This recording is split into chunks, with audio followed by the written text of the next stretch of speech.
Shout out to Kyle. But Tito Ortiz, or I should say Chuck Liddell versus Tito Ortiz 3, take place for Golden Boy Promotions. Wow. Let's just... Chuck Liddell is 48 years old, and Tito Ortiz is 43. I really hope that they come out healthy, just to be completely honest here and non-joking for a second. Though, to be fair, per Josh Gross, ESPN reports battle agreements for, blah, blah, blah. Golden Boy wants a full MMA lineup and has courted several known BJJ competitors. I know ADCC heavyweight, that's Abu Dhabi Championship, for those that do not know. Heavyweight champ Orlando Sanchez, who's 5-0 in MMA, has been negotiating with Golden Boy. So I mean, at least we're getting some prospects that we, as let's say hardcore MMA fans, care about, so to speak, or should start caring about. Golden Boy seems to be wanting to feature them. So I'm okay with that, at least. Now it's pay-per-view, though. And that's where, come on. I have no idea how much it's going to be. That's not been announced yet. But, yes, ladies and gentlemen, we're getting the long-awaited, I'm using that term very loosely, maybe air quotes for that, long-awaited trilogy fight finale to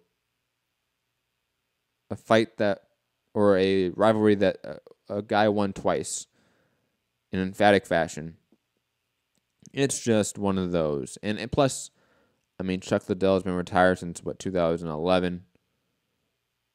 He was on a 6-fight losing streak, something like that. Lost all of them by knockout. Tito Ortiz has had, 5 dozen neck surgeries. It's one of those where I'm not hyped on it, but it's new, so I know I have to talk about it. And hopefully, it's maybe one of those cards where we see a lot of potential new faces of the sport featured on it. And it's interesting to see Golden Boy do their thing in MMA and see them sort of compete with the UFC in a sense. And I know that might be weird, but I mean, we've been hearing about Zuffa boxing for how long? And how much news has really come of it? Nothing. Nothing has come out. Golden Boy at least has a pay-per-view card that they're putting together that they're featuring old UFC Hall of Famers. Like, it's one of those where, I mean, is Golden Boy outdoing Dana White in the UFC right now and beating them to the punch with the crossover event? I don't know. I'm very confused by this all. But definitely have to report it to you. And, I mean, I will say this, though. Shout out to Jonathan Snowden on Twitter. Last time we saw Tito Ortiz, he crushed a juice box on live TV. If you were wondering why I live for this fight. So, yes. Let's never forget that moment. Santiago saying, sounds like the MMA version of Grudge Match, which was an awful movie, by the way. God, that movie was so bad. But yeah, I mean, it definitely sounds like that. It's just one of those where let's just move on completely and get off all that negative energy and just weird vibes from that shit. And talk about more negative shit. Attorney, Leslie Smith case against UFC now in holding pattern after change. Now, Leslie Smith, if you do not know, is the president of Project Spearhead, which has been trying to get all of the UFC fighters to sign identification cards to the National Labor Relations Board, which basically will transition them from independent contractors to employee status to then unionize. If you want to know what the hell I just said, I did an interview with Leslie Smith's lawyer actually a while ago about this entire process. So you have to go down way to the bottom or go to our interview playlist or tab. The interview with Lucas Middlebrook is right there. Go check it out. It's like a 40-minute interview. Broke down the whole process of unionization and this potential, not potential incident because this probably wasn't directly addressed, but this sort of transition to get employee status. We talked about that a lot, actually. So go check that out. It's actually my first interview in all of combat sport media. So that would be sort of a good throwback. But Leslie Smith was, I should say was, the NLRB, the National Labor Relations Board, came out and said, we will file an official complaint against the UFC for Leslie Smith. And that was a huge step to the right direction of getting the National Labor Relations Board, which is the entity in the government that basically approves unionization and employee status. This was a huge step in the right direction to get them on our side, because I will throw my hat in there and say I am 100% in favor of Leslie Smith and her Project Spearhead movement. If you're a UFC fighter out there, definitely go sign one of the cards. I think it's absolutely needed. It is the gigantic fucking boulder we need to move that will get all of combat sports to follow. But now it seems that the National Labor Relations Board have put that on hold, that complaint. They have now moved it through what they call, let me get it right here. Yes, the National Labor Relations Board Division of Advice in Washington, D.C., and the case will have to go through that division before any decisions are made.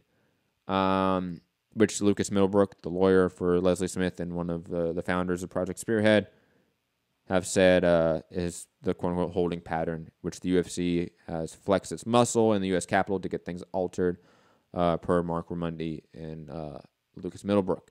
So it's one of those where we were very close to a very big step towards this movement, and it got sidetracked again. It's to be expected. I mean, this road to this end goal takes a while. I believe like the NBA took fucking like almost a decade, I want to say, for their union to get, or their play association to get recognized. Like it takes a while. Like these things do not move quickly, and especially in today's age in politics. But salute to Leslie Smith. I mean, keep fighting the fight. I mean, you will go down in history as one of the most foundational fighters in the sport because of this movement you are putting on. You may not have the record of like an Anderson Silva, George St. Pierre, but this movement has a bigger impact on those guys' careers. It just does. It really does. So shout out to Leslie Smith and all of Project Spearhead. Keep fighting the good fight, because very few will. And switching back to old fighters fighting old fighters, and of course shout out to Bellator, which, I mean, shout out to them not getting the Liddell Ortiz fight. Completely shocked by that. Fedor Emelianenko versus Chael Sonnen. Targeted, obviously, because in the quarterfinals, or semifinals, I should say, for Bellator's heavyweight tournament for October. Ryan Bader versus Matt Mitrione will also be the other semifinal, which will not be on the card, though. Will be a separate card. But yes, that will be here. Bellator deserves that. I mean, let's be honest. If this fight happened 5 years ago, 8 years ago, maybe would have cared slightly. But even then, let's be honest here. And then again, speaking of another fight card or fight of two guys that are too old to be fighting, Takanori Gomi versus Melvin Gillard, and Diego Brandao being added to Ryzen FF11 in Japan, obviously. Cool. I mean, it is what it is. OMG. I am so excited. No, Tyson, we're not excited. Get out of here, okay? Come on. That's not. This is a fight that will probably be probably be a big knockout for Takanori Gomi against Melvin Gillard. But that's only because it's Melvin Gillard, let's be honest. But, I mean, shout out to Ryzen, always putting on interesting Japanese cards. Another piece of news, Paul Daly officially signing a new deal at Bellator and officially will be fighting on the tournament, the World Grand Prix welterweight tournament for Bellator. Also setting his sights on Joe Schilling, which that means we might get Joe Schilling in the tournament, which, I mean,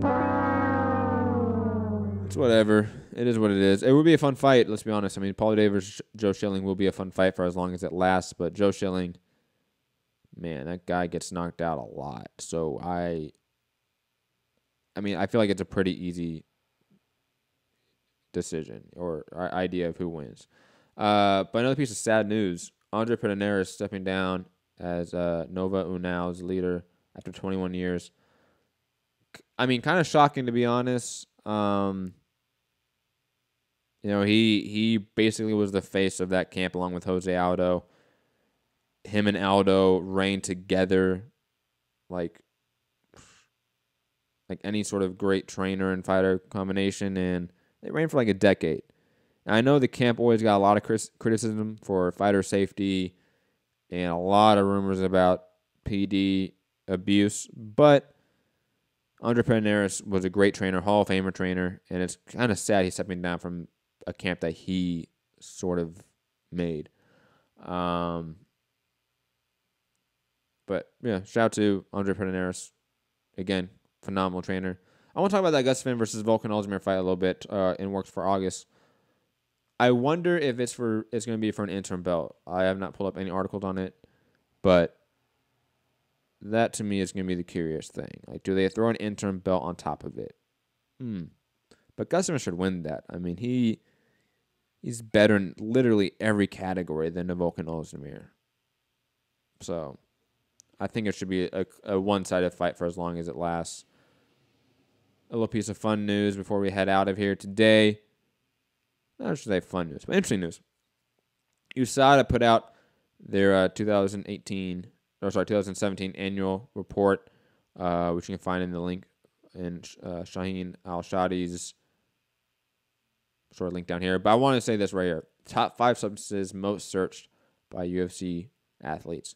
Cortisone, creatine, cannabis, cocaine, and marijuana.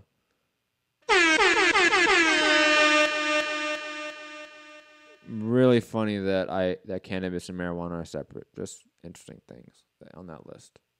I find that pretty funny. But shout out. I mean, definitely go check out that report. I haven't read it really in full, but those sort of things always fascinate me. Kyle in the chat saying, yo, Matt, when you get to it, what do you think about Nikki Holtzkin leaving Glory and going full-time with boxing? Good or bad idea? Nikki says Glory didn't offer him enough with a new deal. I don't blame him. I mean, kickboxing still probably can't offer him the amount of money that he might get in boxing. And plus, let's be honest, he put on a good performance against Callum Smith. I think a lot of people forget about how good of a fight that sort of was and how competitive it was. Like Nikki Holtzkin should be in boxing. He might have a middling career, but he probably make more money in boxing. Let's be honest. So I really don't blame him.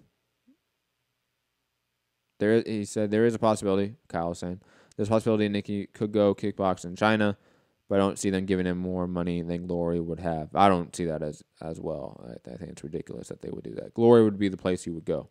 Plus, Glory has a much better European market or foundation in terms of what they do in their product, and he is European. Like, it would make sense to be with Glory if you're going to stay at kickboxing.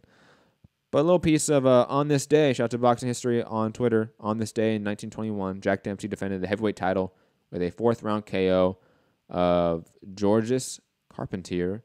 The fight was the first ever $1 million gate in history. So shout out to these guys, and shout out to this awful tape that we have of it. Go check out this just interesting piece of news or not news, like factoid, because 1921. First ever $1 million gate. And there are still fight cards today that do not do $1 million at the gate. Even with all of the inflation, etc. That's pretty crazy. But that is it for today's edition of Mixed Combat Radio. You know what to do. Hit that like button below. Share the show. Go to patreon.com/Mixed Combat Radio to support the show and get extra content. Every Sunday, there is a Patreon-only podcast and live show. Same time as the Daily Show, 2 p.m. Pacific, 5 p.m. Eastern. And again, Monday through Friday, 5 p.m. Eastern, 2 p.m. Pacific. Every day, live on YouTube, live here, Mixed Combat Radio. Or you can find it on podcast form in the links below in the description. That's about it. Yeah, you find me on all the other links right here as well. At Matt Hunter MCR, basically on all platforms, Twitter, Instagram, etc., to be updated with what I think about what's happening in the world of boxing, or just want more possibilities of staying up to date with the show. But yeah, shout out to everyone that's been in the chat. Oscar Martinez, Santiago, Sean Myers, Kyle Michael. Shout out to Kyle for being our social media director. Calvin House, team Batman Boxing. Definitely go check out his page on Instagram. Great content. And his YouTube page. I mean, he just puts out good content, period. Potential Lunatic, always a great supporter. MR Boxing, Curtis Cooper. What up, Curtis? Always glad to see you here. Louie, DJ, Georgie Porgy, and so much more that I can't. Oh, Bamani. I can't forget about Bamani. Bamani, what up, man?